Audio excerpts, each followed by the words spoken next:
द्रौपदी भगवान कृष्ण से शिकायत करती है। शिकायत इस बात के लिए करती है, कन्हैया ऐसे तो तुम पूरे जग के रखवाले हो, लेकिन चीर हरण का नंबर भी आ गया, ऐसी सिचुएशन क्यों बनने देते हो? हम तो नाराज हैं तुमसे। तो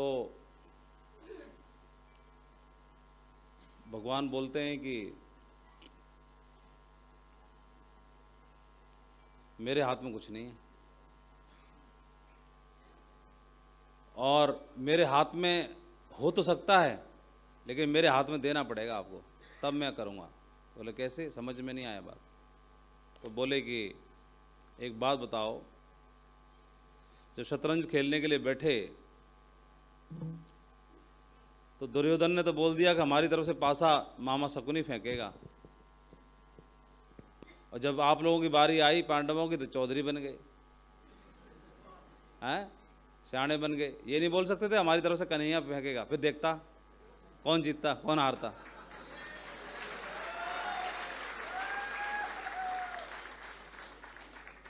बताओ, उस समय सियाणे बन जाते हैं। तो अभी भुगतो।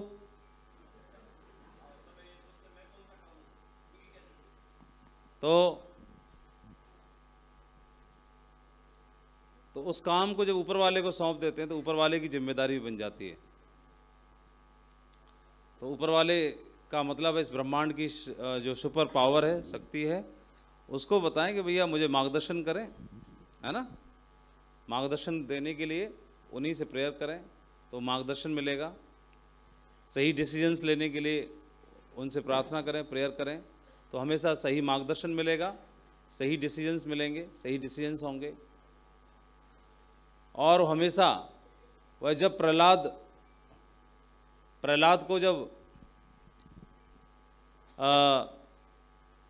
हिरण्याकश्यप पूछते हैं कि भगवान तुम्हारा कहाँ है, तो उसकी बात को सच रखने के लिए वो खंबे में से भी प्रकट हो जाते हैं। लेकिन प्रहलाद को भरोसा होना चाहिए और ध्रुव को भी भरोसा होना चाहिए। और अगर भरोसा हो जाता है किसी को और अपने आप को सौंप देता है उस शक्ति के ऊपर, तो अग्नि भी उसको नहीं जला पाती है ना, उसमें से भी निकाल के लेके जाती है शक्ति। तो हम उतने समझदार नहीं हैं तो क्या हुआ, लेकिन उसको समर्पित कर देते हैं और हैंडओवर कर देते हैं, तो फिर हमारे पास से वो फेंकता है, तो फिर हमारी हार नहीं हो सकती है, हमें मार्गदर्शन जरूर मिलता है।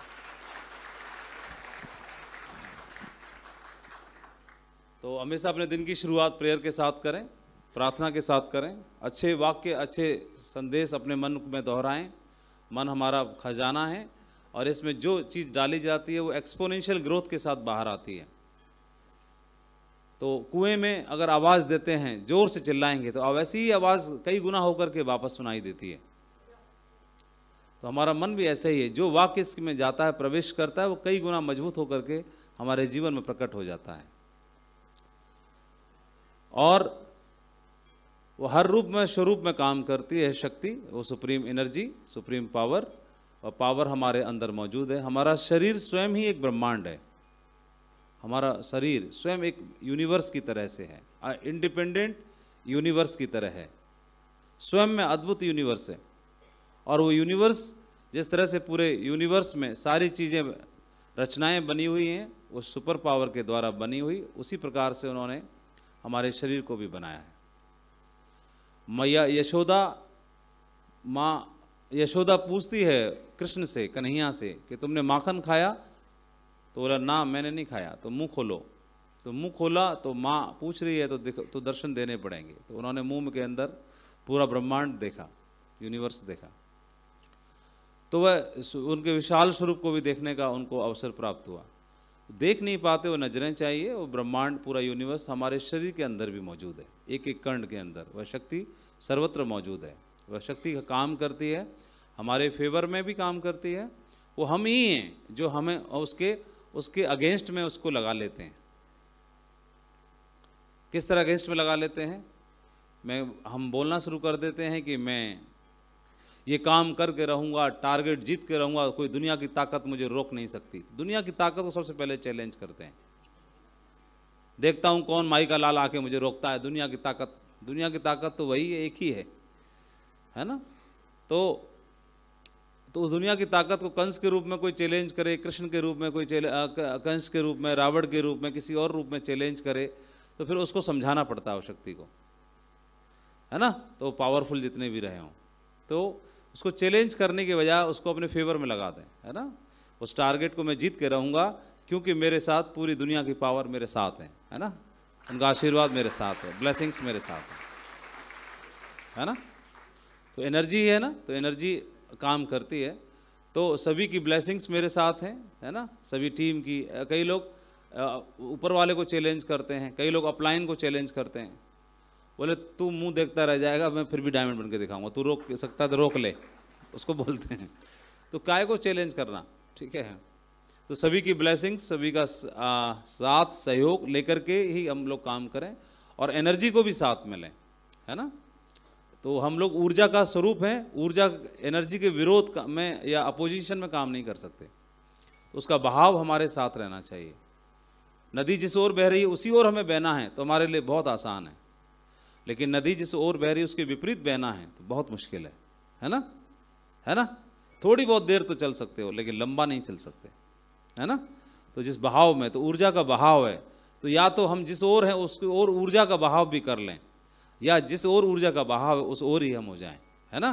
तो ऊर्जा के साथ चलें, एनर्जी को अपने फेवर में करें, और ब्लेसिंग्स के रूप में प्रेयर के साथ दिन की शुरुआत करें। इससे क्या होता है, हमारा रोम रोम रिचार्ज हो जाता है। हमारी बॉडी, ट्रिलियन सेल्स, हमारा शरीर छोटी छोटी कोशिकाओं से मिलकर बना है। छोटी छोटी कोशिकाओं से, हर छोटी सेल अपने आप में इंडिपेंडेंटली जीवित होती है।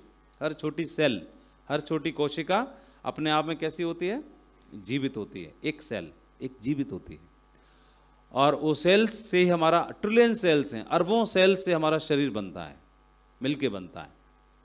हर सेल अपने आप में जीवित है। यानी हमारे शरीर के अंदर कितने शरीर मौजूद हैं, अरबों। हमारा एक जीवन है, इस जीवन में अरबों जीवन है, हर एक सेल के रूप में। और ये सेल्स हमेशा नई बनती हैं और बिगड़ती हैं, खत्म होती जाती हैं और बनती रहती हैं। तो हमारा शरीर कभी भी एक जैसा नहीं रहता। तो मेडिकल साइंस में इसको बहुत अच्छे से समझा जाता है। हमारा शरीर कभी भी एक जैसा नहीं रहता। जब आप आए थे 2 दिन पहले और आज आप हैं तो बदल चुके हैं मेडिकली, है ना। बायोलॉजिकली हम बदल चुके हैं। तो हम जब जन्म लेते हैं तब से लेकर अब तक बदल जाते हैं, और आज आप जो हैं वो कल नहीं रहेंगे। बायोलॉजिकली हम बदल जाते हैं। तो बायोलॉजिकली आप शुद्ध और पवित्र पैदा होते हैं, है ना। कैसे शुद्ध और पवित्र पैदा होते हैं, है ना। जन्म से हमारे अंदर कोई रोग नहीं होता, होता है क्या, है ना। प्योर, है ना, शुद्ध पवित्र पैदा होते हैं। लेकिन फिर इसी शरीर में कई सारी बीमारियां हो जाती हैं, नहीं हो जाती हैं, है ना, बोलो। स्टेमिना डाउन हो जाता है।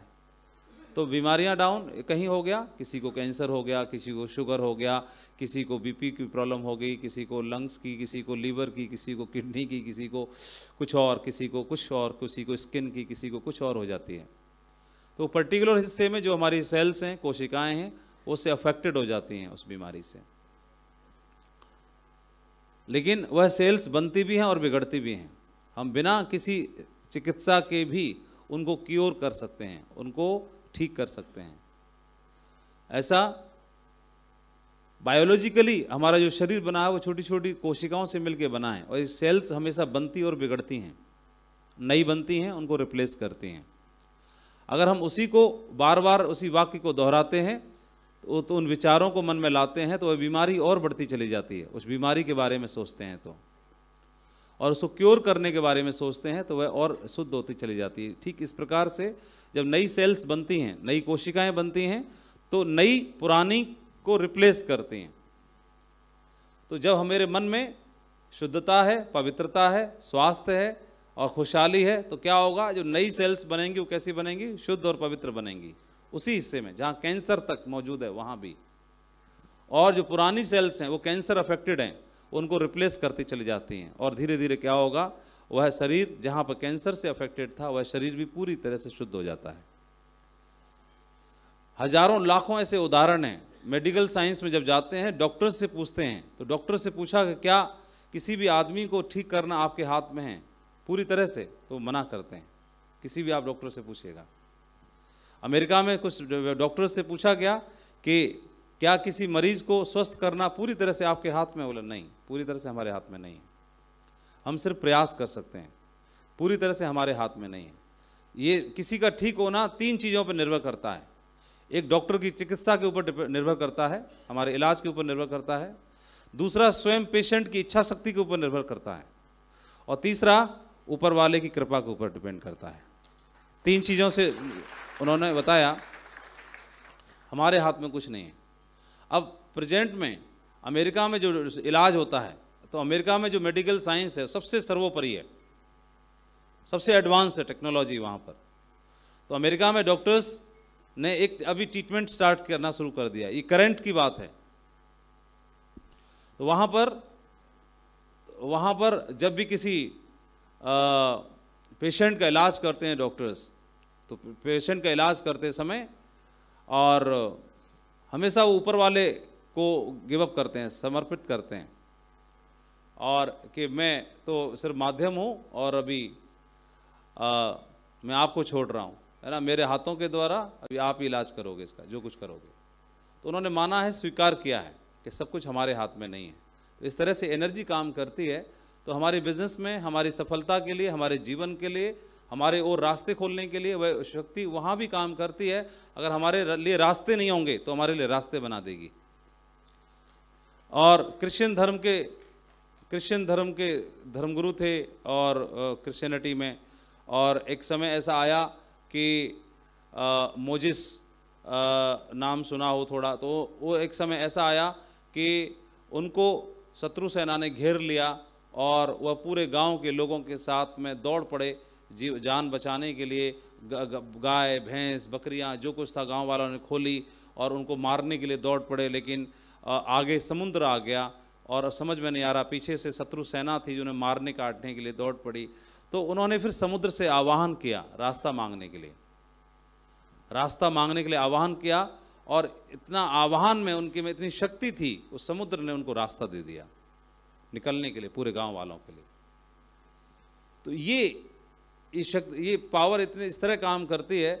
तो समुद्र रास्ता दे सकता है, समुद्र का आह्वान किया जाए तो नल नील के रूप में वो पत्थरों से रास्ता तैयार कर सकता है, और उसका आह्वान किया जाए तो वह शक्ति, वह पावर हमारे लिए सफलता के और यूसीए बनने के रास्ते तैयार नहीं कर सकती क्या? तो हम अपने विचारों से, गलत तरीकों से, गलत वे से अपने लिए रास्ते खराब कर लेते हैं। तो हमें रास्तों को बनाना है ना। तो हमेशा फेवर में रहें, उस प्रकृति को और शक्ति को अपने फेवर में लगाएं, अपनी खुशहाली के लिए, तरक्की के लिए और मार्गदर्शन देने के लिए। तो वो हमेशा मार्गदर्शन करेगी और हमारे लिए रास्ते बनाएगी, अपॉर्चुनिटीज़ क्रिएट करेगी, और इस दुनिया में जो सबसे अच्छे अच्छे लोग होंगे उनको उनसे आपसे मुलाकात करा देगी। ठीक है, रास्ते में, ट्रेन में चलते हुए, रास्ते में चलते हुए किसी के माध्यम से वो आपसे मिल जाएंगे, वो आपके साथ ज्वाइन कर लेंगे और आपका बिजनेस दिन दूना रात चौगुना तरक्की करना शुरू कर देगा, है ना। तो लोगों से मुलाकात होना शुरू हो जाती है। तो इसलिए हमें क्या करना है, हमारे लिए रास्ते तैयार करने, और हमारा बिजनेस दिन दूना रात चौगुना तरक्की करना शुरू कर देगा। सही है? हेलो, बहुत बढ़िया। तो ये बिजनेस में अच्छे अच्छे लोगों से मुलाकात होती है। आप अकेले चलते हैं तो अकेले संभव नहीं है, आप लोगों को मिलते हैं और लोगों के अंदर बहुत कैलिबर होती है। तो भगवान राम जब चले 14 वर्ष के वनवास के लिए, तो अकेले माँ सीता के साथ और लक्ष्मण जी के साथ चले। तो उन्हें नहीं मालूम था कि रास्ते में किन से मुलाकात होगी और ये सफ़र कैसा होगा। तो रास्ते में बहुत सारे संत महात्माओं से भी मुलाकात हुई, जहाँ से उन्हें ज्ञान विज्ञान की जानकारी हुई, है ना, बहुत कुछ सीखने के लिए मिला। लेकिन बहुत सारे चैलेंजेस भी आए, है ना, बहुत सारे राक्षसों को भी मारना पड़ा, है ना। तो ये कॉज भी आया। फिर रास्ते में इतना बड़ा चैलेंज आया, इमोशनल चैलेंज आ गया, सीता जी को ही लेके चला गया रावण, है ना। तो उसके माध्यम से फिर वो उनको टीम में बहुत सारे लोग मिले, बहुत सारे लोगों में नल नील मिले, जामवंत मिले, हनुमान मिले, सुग्रीव मिले, और ऐसे करके टीम बनी। लेकिन चलते समय उनको भी जानकारी नहीं थी कि हनुमान से मुलाकात होगी या जामवंत से मुलाकात होगी या नल नील से होगी। लेकिन आप सफ़र शुरू कर देते हो। लेकिन सफ़र अगर शुरू ही नहीं करते तो एक दूसरी सिचुएशन देखते हैं, अगर वो अयोध्या में ही रहते और राजा ही बने रहते तो, हाँ, तो हर घर में रामचरित का मानस का पाठ नहीं होता। जो चीज़ें generation to generation Raj Tilak के रूप में दे दी जाती हैं, उनका कोई मान नहीं होता। लेकिन संघर्ष के बाद उसकी अपने लिए कुर्सी तैयार करनी पड़ती है, इसी जगह बनाते हैं जो लोग, उनका मान होता है, उनसे लोग इंस्पायर होते हैं। तो इंस्पायर करने की कहानी बनानी थी, है ना, कहानी बनानी थी राम के रूप में, राम को राम के रूप में जन्म लेकर के, है ना। तो राम ने राम के रूप में जन्म लिया, और जन्म लेकर के तो वह हर रूप में जन्म ले सकते हैं, किसी भी रूप में, और उन्हीं का स्वरूप तो हम सब के अंदर ही है, क्या फर्क पड़ता है, हैं? ऐसे नहीं बोलते हम सब के अंदर मौजूद है वह शक्ति, है कि नहीं? वही शक्ति तो है ना। तो यह शक्ति मौजूद है, तो वह शक्ति ऐसी थी।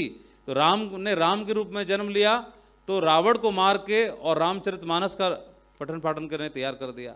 अब राम ने एक बार फिर से जन्म लिया है आपके रूप में तो अब क्या उसका कुछ होना चाहिए कि नहीं होना चाहिए, है?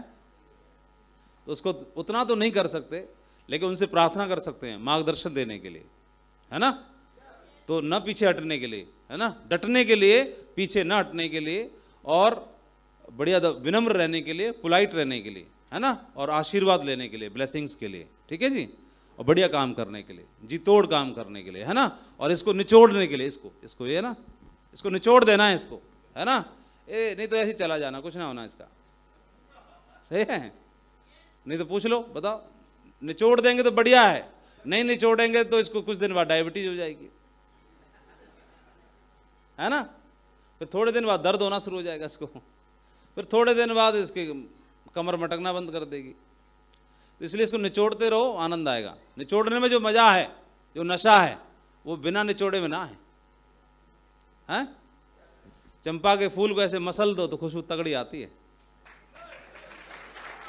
ठीक है। तो तैयार हैं सब लोग? किस लिए तैयार हैं? किसको, अपलाइन को, डाउनलाइन को, या खुद को? बहुत बढ़िया, शाबाश, बहुत बढ़िया, ग्रेट, शाबाश, बहुत बढ़िया। Get ready to fight. हम लोग मेहनत करने के लिए तैयार हैं, खूब मेहनत करनी है, खूब प्लान दिखाना है, खूब फॉलोअप करना है, खूब लोगों से मिलना है। क्या होगा? लगातार लगातार लॉ ऑफ एवरेज के हिसाब से सारी चीज़ें काम करती हैं। तो जब लॉ ऑफ एवरेज के हिसाब से काम करती हैं तो क्या होगा? बहुत सारे आप लोगों से मिलेंगे, तो बहुत सारे लोग आपको रिजेक्ट करेंगे, लेकिन बहुत सारे लोग सेलेक्ट भी कर लेंगे। बोलो हाँ कि ना? तो वो जितने ज़्यादा लोगों से मिलेंगे उतने ज़्यादा लोग रिजेक्ट करेंगे, लेकिन उतने ज़्यादा ही सिलेक्शन के चांस भी बढ़ेंगे कि नहीं बढ़ेंगे? तो सीधा सा सिद्धांत क्या है? ज़्यादा लोगों से मिलना है। किनसे? ज़्यादा लोगों से मिलेंगे तो क्या होगा? उसमें से आपके मुताबिक आपके जैसे लोग मिल जाएंगे। अब लोग तो मिल गए, एक तरीका है, एक तो लोग तो मिल गए। अब लोग मिलने के बाद क्या लोग अंदर आ गए, ज्वाइन हो गए, ज्वाइन होते ही अंदर आते ही क्या धगाधक काम करना शुरू कर देंगे? उनको तैयार करना पड़ेगा, है ना, तैयार करना पड़ेगा। तैयार करने के लिए क्या होगा? उनका माइंडसेट उस लेवल पे लाना पड़ेगा जहां पर हमारा माइंडसेट है। तो सिर्फ ज्वाइन कराना सिर्फ एक सीढ़ी है, एक पहलू है। सिर्फ ज्वाइन करा लेना भर ही सर्वत्र नहीं है, सब कुछ नहीं है। ज्वाइन करा लेने के बाद तो असली काम शुरू होता है, उनका माइंडसेट तैयार करना उस लेवल का जहां पर हमारा है। तभी तो मैचिंग बनेगी, जोड़ी बनेगी, तब फिर इतिहास तो तभी बनेगा ना। तो उसके लिए सिर्फ ज्वाइन करा लेना ही हमारा प्लान। जैसे किसी को हम प्लान दिखाते हैं तो प्लान दिखा देना ही हमारा मकसद नहीं होता। प्लान दिखाने के बाद उसको मिलना, बार बार मिलना, ताकि अंदर कर सकें उसको, इतना मकसद होता है। लेकिन अंदर करने के बाद भी असली काम शुरू हो जाता है, उसका माइंडसेट तैयार करना। तो उसको ट्रेनिंग के माध्यम से, मीटिंग के माध्यम से, एफआईएम के माध्यम से, फंक्शन के माध्यम से, वीडियो के माध्यम से, हर वो हथियार का इस्तेमाल कर देना है जिससे वो सेट हो जाए, है ना। जब लड़ाई होती है तो पुराने टाइम में तो इनके भी कमान में तीर हैं और इनके भी तीर हैं दुनिया भर के, तो सारे तरह के हैं। तो ये छोड़ रहा है तो ये भी छोड़ रहा है, तो लेकिन जितने भी हैं सारे इस्तेमाल करने पड़े, चाहे ब्रह्मास्त्र निकालना पड़े, लेकिन फाइनल मामला क्या होना चाहिए? जीत होनी चाहिए ना, जीत दर्ज होनी चाहिए। कोई सा भी इस्तेमाल करो, हैं? बोलो। तो आपकी कमान में जितने भी तीर है ना, कोई सा भी छोड़ना पड़े, ब्रह्मास्त्र छोड़ना पड़े, लेकिन वो बंदा सेट होना चाहिए। लेकिन क्या ज्वाइन करा के छोड़ दी, ये काम नहीं कर रहा, अरे बकवास, तीर तो छोड़ा ही नहीं बढ़िया वाला, दमदार वाला। सेट करो उसको हर तरह से। कब तक? जब तक सेट होना जाए। मेरे को पकड़ के कहाँ ले गए सेट कराने के लिए, मैं सेट हो नहीं रहा था, और वहां गया तो सेट हो गया कि नहीं हो गया, और वहां भी नहीं होता तो फिर एक आध और चलाते जो बचा कुचा था, है ना। तो बचा के क्यों रख रहे हो, अब तो ले जाना ही पड़ेगा, और उसमें सेट ना होते फिर अगले में लेके जाते आपको क्या लग रहा है छोड़ने थे, और आपको क्या लग रहा है यहाँ पे एक तीर कमान चलाया आपके अपलाइन ने, मतलब तीर चलाया है, बोले इस वाले पे ट्राई करते हैं, इस वाले में हो गया तो बढ़िया है, इसमें भी सारे सेट थोड़ी होंगे,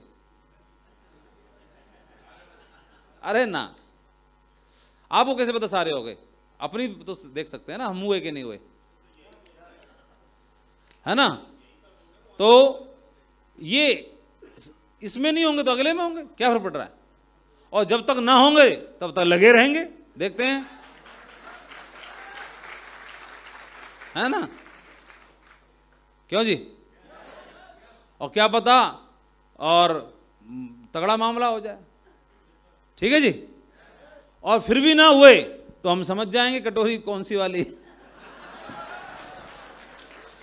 कि ये वाली है कि ये वाली है, तीर ही लगा के लेकिन सब में देखेंगे, हैं बताओ, तीर लगा के देखेंगे सब में, ठीक है जी, और जहां धमाका होगा समझ जाएंगे यही बारूद की खान है भाई, इधर लग जाओ, काम पर लग जाओ। तो अब काम करते करते क्या होगा, आपने लोगों को अंदर कर लिया, उनको ट्रेन करना पड़ेगा, तैयार करना पड़ेगा, तो ट्रेन तैयार करने के बाद में एक और समस्या चैलेंज आएगा आपके सामने।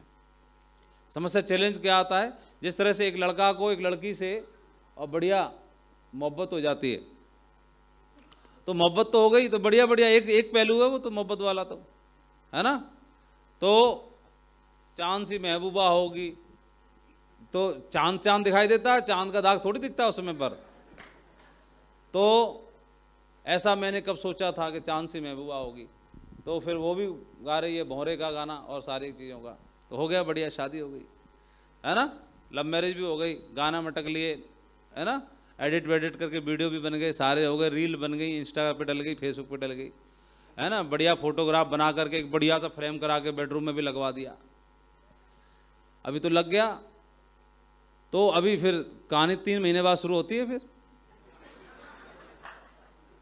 है ना जी, पता चला ये तो खर्राटे मारता है रात को सोते हुए, बोले बड़ा ये तो बेकार आदमी निकला, हमको तो मालूम नहीं थी, उसको पहले पता नहीं थी खर्राटे मारता है, फिर उसको भी पता चलने लगा, फिर कहानी शुरू होती है ना, वो लो जी जाओ जी, मैं तुम चली जहां से आई थी, बोले हाँ जा जा, तो अब फिर यहां से अब शुरू होता है कि हमारी जो इमोशंस हैं उन पे काबू करना, है ना। तो अब एक के साथ में खटपट होती है, तो हमारे तो यहाँ ढेर सारे इकट्ठे होने हैं, बोलो तो क्या होगा नहीं क्या, बोले ज्वाइन तो हो गए, फिर बोले अपलाइन तो ढंग का नहीं है, ये तो बाद में पता चला ये तो ठीक ही नहीं है, डाउनलाइन तो ठीक ही नहीं है, इसका ऐसा नहीं है, सब बढ़िया हैं, तुम वही वाली चीज़ क्यों देख रहे हो जो ठीक नहीं है, जो ठीक है वो देखो ना, हैं फालतू की बात क्यों कर रहा है। इसलिए हमारे बिजनेस में खास तौर पे इस बात का जरूर ध्यान रखना है, हम लोग क्या है इमोशनली बार बार हर्ट होंगे, है ना, बार बार हर्ट होंगे, हम लोग इमोशनली हर्ट होंगे, और ज्यादा सेंसिटिव हुए तो छोटी छोटी बातों पर हर्ट होंगे, कभी बोला इन्होंने मान सम्मान नहीं दिया, कभी बोला इन्होंने हमें ऐसे नहीं भाव नहीं दिया, कभी उन्होंने बोला हमें पूछा नहीं, कभी उन्होंने बोला ये नहीं किया, कभी बोला चेक नहीं आया, कभी आपकी टीम आपसे ज़्यादा तरक्की कर जाएगी, कभी आपसे ज़्यादा उनका चेक बन जाएगा, कभी उससे पहले रैंक बन जाएगी, कभी हो सकता है आपका टारगेट ना हो उनका टारगेट हो जाएगा डाउनलाइन का, आपसे पहले रिकग्निशन हो जाएगी, हो सकता है अपलाइन की बन गई वो आपको साइड कर दिया, आपसे पूछा नहीं, ये सब चीज़ें चलेंगी, छोटी छोटी चीज़ें, कई आपका चेक नहीं चलेगा, कई बार घर से परेशानी आएगी, कई बार टीम में चैलेंज आएगा, कई बार टीम के लोग जिनको आपने ज्वाइन कराया वो आपसे निकल जाएंगे, फिर आपको साइड कर देंगे, पूछेंगे नहीं, बोले तू कौन से खेत की मूल्य है, तुमको अगर ज्ञान होता तो प्रभु तुम पहले ना बन जाते, है ना, तो ज्वाइन करा लेने से थोड़ी ना प्लान कोई होता है। तो ऐसी छोटी छोटी चीज़ों पे क्या होगा, हम लोग हर्ट होना शुरू हो जाएंगे, फिर क्या होगा, चादर ओढ़ के रोने का दिल करेगा, कटोरा भर देंगे थोड़ी देर में, तो क्या होगा, फिर बिजनेस कैसे होगा, है ना। तो इसलिए क्या है, या तो उस मशीन को खराब कर लो, है ना, हर्ट होने वाली को थोड़े दिन के लिए, बोला ठीक है जो कुछ हो रहा है बढ़िया है। तो उसमें क्या है, एजुकेशन अगर हमारे पास होगी तो हमारे अंदर मेच्योरिटी डेवलप हो जाएगी। क्या हो जाएगी, है ना, तो मेच्योरिटी डेवलप हो जाएगी, फिर हम छोटी छोटी चीज़ों से परेशान नहीं होंगे। ठीक है जी। इसलिए क्या करना है, हमें भावनात्मक रूप से भी अपने आप को मजबूत बनाना है। तो हमारे को जिस तरह से एक आदमी को आईक्यू चेक किया जाता है, इंटेलिजेंट क्वोशिएंट, उसके आधार पर आदमी को ये देखा जाता है कि इसके अंदर कितना मतलब बुद्धि इसके अंदर कितनी ज़्यादा है ना। तो इंटेलिजेंट क्वोशिएंट आईक्यू चेक किया जाता है, तो उसके आधार पर उसको वरिष्ठता की नौकरी दी जाती है ना। आप आईएएस, आईपीएस, आईआरएस कुछ क्वालिफाई करना चाहते हो तो ज़्यादा आईक्यू वालों को दिया जाता है। तो अब उसके बाद में उससे भी ज़्यादा ज़रूरी है ईक्यू, भावनात्मक अंक, है ना, इमोशनल क्वोशिएंट, इसको भी देखना होता है। बहुत सारे लोग सफल होने के बावजूद भी दुखी रहते हैं, आगे बढ़ जाते हैं, इंटेलिजेंट क्वोशिएंट के आधार पर सफल तो हो जाते हैं, लेकिन फिर भी दुखी रहते हैं। इसलिए क्या करना है, परेशान रहते हैं, तो ज़िंदगी उनकी बेकार हो जाती है। पैसा होने के बावजूद भी और सब कुछ होने के बावजूद भी, धन होने के बावजूद भी, सब कुछ होने के बावजूद भी और दुखी होते हैं। कई लोग सुसाइड तक कर लेते हैं, कई लोग डिप्रेशन का शिकार हो जाते हैं। लेकिन हमें तो हर हाल में मस्त रहना है, दुरुस्त रहना है, खुश रहना है। तो क्या होगा, छोटी छोटी चीज़ों पे हमें क्या करना है, समझना है, भावनात्मक रूप से भी, है ना। और ये केवल हमारे बिजनेस के लिए नहीं है, हमारे जीवन को जीने के लिए सब चीज़ें जरूरी हैं, है ना। कल से परसों से आपको अभी तक कहाँ बताया कि डीडी कैसे निकालना है, नहीं सिखा रहे ना। डीडी तो निकाल ही लोगे आप, हमें पता है, लेकिन जहाँ पर मात खाते हैं उसी की बात कर रहा हूँ। ठीक है। तो भावनात्मक रूप से भी कई बार आदमी चिढ़ जाता है, किसी को मतलब किसी को क्या होगा, मन बात को ऐसे गले में लगा के बैठ जाता है, बोला मैं इसकी तो पूंछ उखाड़ के मानूंगा। कई बार क्या है, लोग खराब कर देते हैं, बर्बाद कर देते हैं। तो जिद नहीं करनी। और अब बिजनेस में हमारे में क्या होगा, आप काम करना शुरू करेंगे साथ साथ में, तो साथ साथ करेंगे, थोड़ी बहुत टीम बनाएंगे, 50 की, 100 की, 500 की। सबसे पहले दुखी होंगे, मैंने 100 की टीम बनाई, मेरे संग 3 ही लोग हैं, 97 भाग गए। ये देख के दुखी हो रहा है कि 97 भाग गए, ये देख के खुश नहीं हो रहा कि 3 रुके हुए हैं। ठीक है। और ये देख के खुशी नहीं हो रहा कि 97 ने बेचारे ने तुमको डीडी दिया और तुमको प्लेटिनम तक पहुंचाया, और क्या जान लोगे उनकी, पैसे उन्होंने खर्च किए और प्लेटिनम तुमको बनाया। खुश हो जाओ ना, है ना, उनको धन्यवाद बोला, आपकी वजह से पहुंचा यार। ठीक है। और बोला आप ही लोग दे गए, क्योंकि मैंने ज्वाइन कराया उनमें से तो एक भी ना बचा। जो उन्होंने ज्वाइन कराया, जो छोड़ के चले गए, उन्होंने ज्वाइन कराए थे, उन्हीं में से तो बचा है कोई, नहीं चेक कर लो आप। तो अब वो बच गए। तो अब आप अकेले थे तो 3 इकट्ठे कर लिए, अब 3 के माध्यम से 3 और इकट्ठे कर लो, क्या दिक्कत है, हो जाएगा, क्या फर्क पड़ता है। ज़्यादा दुखी होने की बात नहीं है। दूसरी बात क्या होगा, रिकग्निशन नहीं बनेगी टाइम पर, चेक नहीं बनेगा टाइम पर, रैंक नहीं बनेगी टाइम पर, है ना, घर से भी थोड़ा प्रेशर आएगा। तो उन चीज़ों को वाइजली हैंडल करना है हमने, थोड़ा धैर्य रखना है। ठीक है जी। और छोटा मकान छप्पर डालना हो तो तुरंत बन जाता है, महल बनाने में, बड़ा बनाने में टाइम लगता है, बेसमेंट में तो टाइम लगता है। दुखी नहीं होना है। ठीक है जी। तो जैसे मियाँ बीवी में झगड़ा होता है, 2 बात समझ ले तो झगड़ा खत्म। मियाँ साहब ये समझ ले कि जब एक पौधा है तो ये पौधा जब यहां पे लगा हुआ है, तो जब यहां पे लगा हुआ है तो इसको उखाड़ के इसको यहां लगाएंगे। तो कोशिश ये किया जाता है कि इस पौधे को अकेले नहीं उखाड़ा जाता, इसके संग में थोड़ी मिट्टी रखी जाती है, यहीं वाली, मालूम है ना क्यों? क्योंकि इस मिट्टी में पला बढ़ा है, ये इस मिट्टी की हैबिट है इसको, यही मिट्टी संग रहेगी तो इसको ग्रो करने में मदद मिलेगी, है ना, ये मिट्टी संग रहेगी तो, है ना। और ये हवा और ये पानी की आदत है इसको, इस हवा में, इस पानी में पला बढ़ा है। तो इसलिए अगर यहां भी सेम हवा और पानी मिल जाए तो बल्ले बल्ले ना हो जाए। दूसरा, ये पेड़ तो ये अभी कच्चा ही है, लेकिन अगर ये मजबूत बना तो फल और छाया, फलदार और छायादार बनेगा, तो किसके घर में फल आएंगे, छाया मिलेगी, इस वाले के में। तो ज्यादा ध्यान किसको रखना चाहिए, इसको। दूसरा, अगर उखाड़ोगे तो एडजस्ट होने में थोड़ा वक्त लगेगा, है ना, सही है कि नहीं है, तो इतना वक्त देना चाहिए। तो फिर लफड़ा नहीं आएगा ज़्यादा, पहली चीज़। और दूसरी चीज़, अब ऐसे ही ये तो होगी मियाँ साहब के लिए, तो बीवी के लिए भी तो होना चाहिए, क्योंकि सब तो तैयार बैठे हैं। नहीं नहीं, उनके लिए बताओ है ना। तो जो नारी को ना लक्ष्मी का स्वरूप दिया गया है, सरस्वती का दिया है, अन्नपूर्णा का दिया है ना, है ना। काली का हमेशा नहीं दिया गया। काली का स्वरूप मतलब राक्षसों का संहार करने के लिए अवतार लेना पड़ा था, ठीक है, अपनों का नहीं। जो दुश्मन है, अपनों के जो दुश्मन है, उसके लिए अवतार धारण करना पड़ा था काली का स्वरूप, है ना। तो उसके आने से लक्ष्मी का प्रतीक है। तो जहां भी जाए तो द्वार खोल के सब स्वागत करते हैं कि वो आ गए लक्ष्मी। दिवाली के दिन सब द्वार खुले रखते हैं कि लक्ष्मी का पदार्पण होगा। तो जिस घर में जाए वहाँ खुशियाँ, तरक्की, समृद्धि, प्यार, आशीर्वाद, ब्लेसिंग्स हो जानी चाहिए, है ना। ये स्वरूप है। और काली का रूप धरना भी पड़े तो शत्रुओं के लिए, है ना। यही तो सिखाया है हमको ऊपर से, ये तो चला आ रहा है ना। तो वो हो जाएगा तो क्या होगा, फिर बल्ले बल्ले हो जाना शुरू हो जाती है। तो उसका स्वभाव भी है कर्कश नहीं, पोलाइट, विनम्र, दिल जीत लेने वाला, है ना, ताकि वहाँ पर खुशियाँ ही खुशियाँ हो जाएं। इसी के लिए तो शायद चला आ रहा होगा ना, है कि नहीं। तो ये सिद्धांत को अब अपने बिजनेस में भी अपना लेते हैं। हमारे बिजनेस में भी तो हम पेड़ लगाते हैं, बीज बोते हैं, तो बीज बोते हैं तो बीज को केयर भी तो करना पड़ता है। तो केयर करेंगे तो फल देगा, तो हमारे लिए तो देगा। तो ऐसे हमने बीज लगाया, बीज बोया, हमारी टीम में लोग आए तो केयर कर लो, क्या दिक्कत की बात है। तो केयर कर लेंगे तो फलदार बनेगा, छायादार बनेगा, फूलदार बनेगा, तो हमारे ही तो खेत में बनेगा, है ना। तो क्या फर्क पड़ेगा, तो उसका रिवार्ड तो हमको ही तो मिलेगा।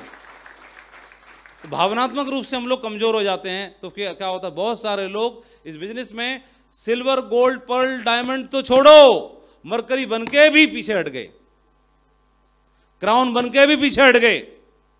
तो कहीं ना कहीं पर लोगों को क्या होता है, एजुकेशन की कमी की वजह से या शिक्षा की कमी की वजह से, और वो क्या है, भावनात्मक रूप से वीक बने रहते, कमजोर रहते हैं। हमें इसका समझना पड़ेगा। कई बार हमें क्या लगता है, हम हर्ट होंगे भावनात्मक रूप से, हमें क्या होगा, तो हमें पहले ही स्वीकार कर लेना है, ज़्यादा अपेक्षा नहीं रखनी। आप लोगों के लिए करोगे, नेकी कर दरिया में डाल, ऐसे सुना होगा हमने, है ना।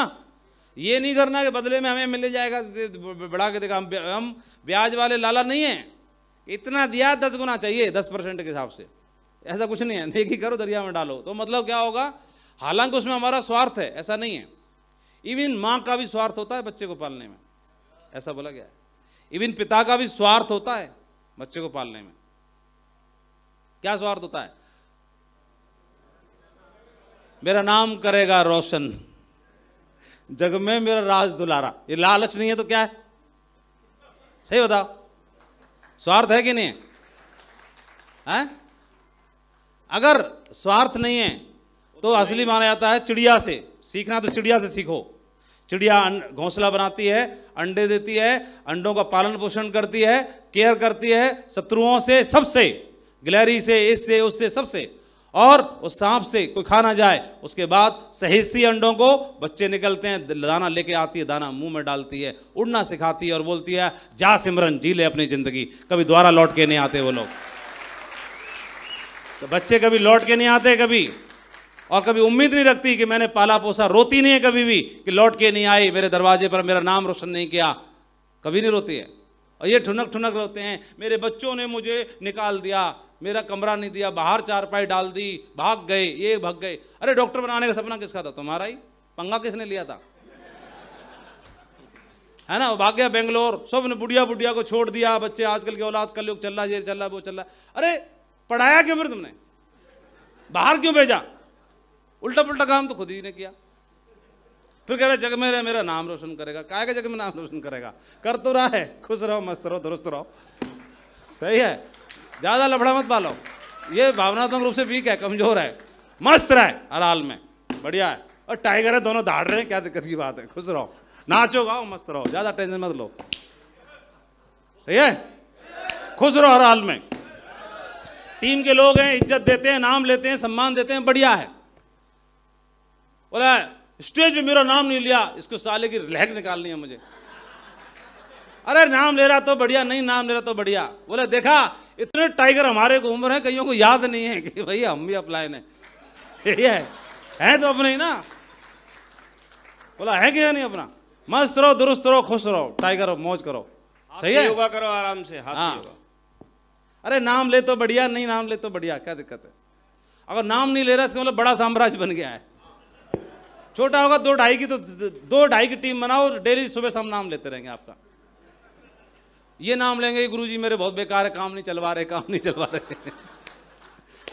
भाईजान तो करे काम बढ़िया है, नहीं बुलाए हमको, कभी ना बुलाए, हम तो चाहते ही हैं।